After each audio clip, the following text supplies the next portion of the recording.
Hey everybody, it's Karina from Per Diem Thrifts, and this is my video for the Poshmark Heart and Hustle Community Fund. In 2019, I left my full-time job and my family moved from San Diego, California to the Pacific Northwest because we purchased our own cafe. When the pandemic hit in March of 2020, we were forced to close the doors and sell the business at a loss because we weren't able to maintain it during the lockdown. This left us with no jobs in a completely new area, trying to raise our 2-year-old daughter and navigate through a pandemic.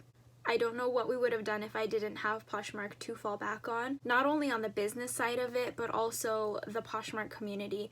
Heart and hustle are two things that really spoke to me in 2020. It's the hustle that has allowed me to grow my business and support my family through the pandemic, and it's the heart of the community that has supported me as a small business owner, a mother, and a posher. Thank you, Poshmark, for offering this grant. Thank you for showing up for us. We appreciate it, and thank you to this community for always being there for me. I love you guys.